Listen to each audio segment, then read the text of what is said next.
Early one morning at the sheds, Gordon and Henry were talking about something. Rebecca opened a sleepy eye and tried to listen to what the two other express engines were saying. I can't believe it! He actually ordered a new diesel! It's just disgraceful! Calm down, Gordon. We don't even know what this diesel's like. And besides, the fuck controller says he's loved steam engines his whole career. He'd never replace us. You should think about the diesel's feelings. They're coming from a whole other country. Which country was it built in? I'm pretty sure Edward told me they were from the United States. Oh no! Not America! That's even worse than British diesels! I've heard Hank talk about them! They're all vulgar! Oh, come on. Don't make assumptions. We'll have to wait until they arrive. Until then, stop your whining and let an engine sleep, won't you? Rebecca, who had listened in on their conversation, didn't know how to feel. On the one buffer, it was nice to know they'd be getting some help on the main line, but on the other buffer, it was a diesel which could be nasty and horrid to her and the others. Rebecca, pondering over the situation, stayed silent and waited for her driver to steam her up. When Rebecca reached the station, she still couldn't stop thinking about the new engine.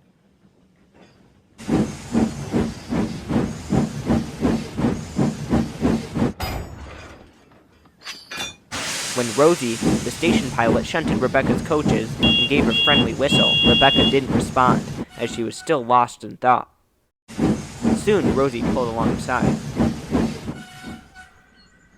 Rebecca, is something wrong? You're not your usual cheery self today. Oh, sorry, Rosie. I've just been thinking about this new diesel coming to the island today. New diesel? What's its name? I was never told about this. I'm not sure. I just heard them back at the sheds, but hopefully it isn't a horrid diesel. And with that, the conductor blew his whistle, and Rebecca steamed away.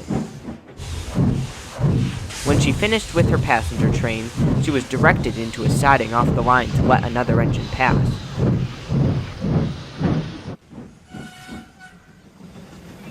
She was just dozing off when she was jolted awake.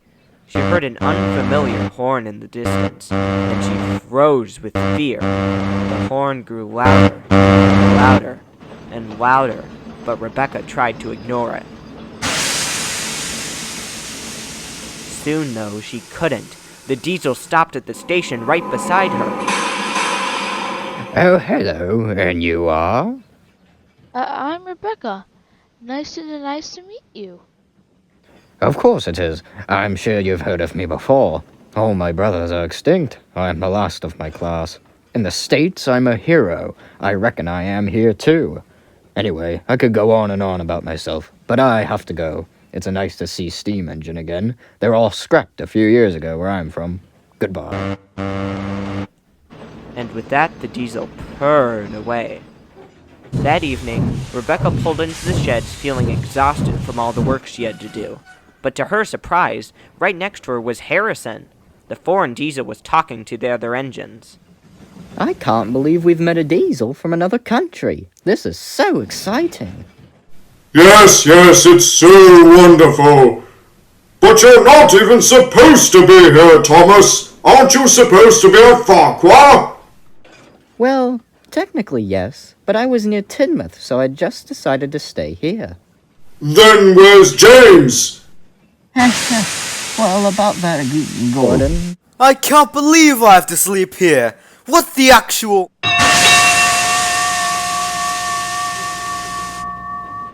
I feel bad for Percy, Toby, and Markland.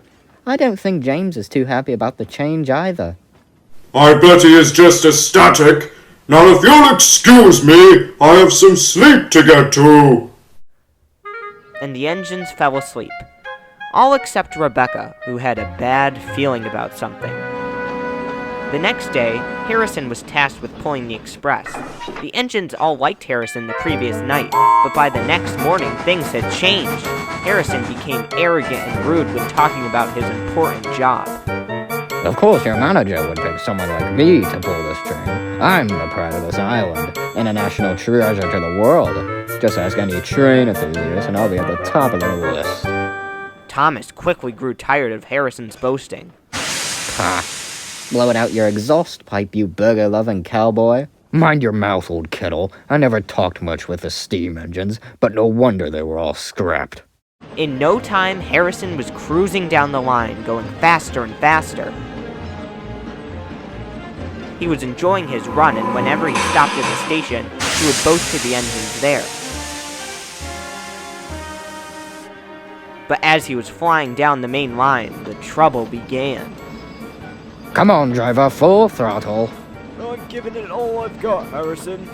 Just then it happened. Harrison's engine overheated, and thick, black smoke billowed out of his vents. Oh, you silly engine. I'll go get some help. Soon word got to the station. Rebecca was alerted, but hesitant to go. He was rude to the other engines. But, oh, I guess it's my duty as a fellow engine to help him. She quickly set off to rescue Harrison. When she arrived, she found Harrison sulking. Oh, it's you. Rebecca, right? Yes, that's my name. Why were you so mean to my friends? I don't know.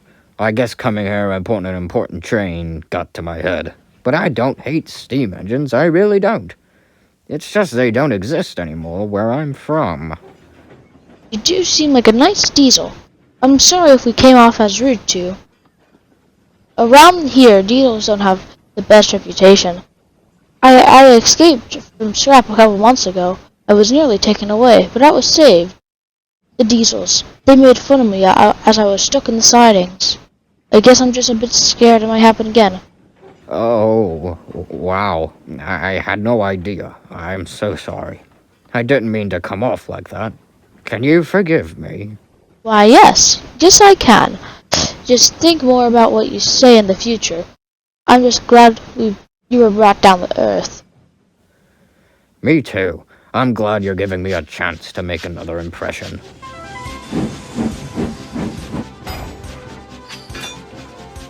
And Rebecca pulled Harrison and the express back to the station.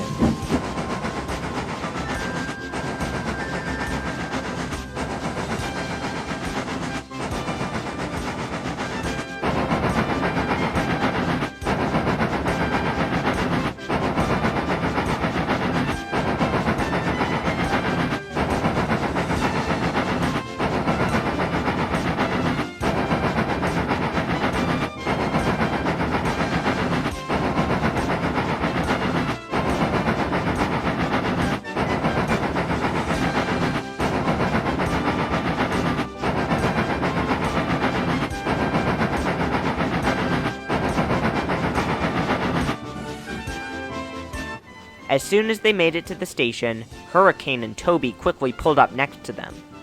Blimey. Thank goodness you two arrived. I thought we'd have to call for a search party, haha.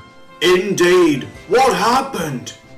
Well, Harrison broke down after being a bit overconfident, but he worked very hard to get the train to where he did. Thankfully, we've settled our differences.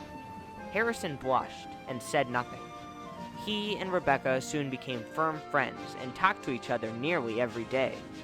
Harrison can sometimes still be boastful, but when he is, Rebecca soon puts him in his place. Even though their introduction wasn't perfect and their friendship a bit strange, that's how they like it, and they wouldn't change a thing.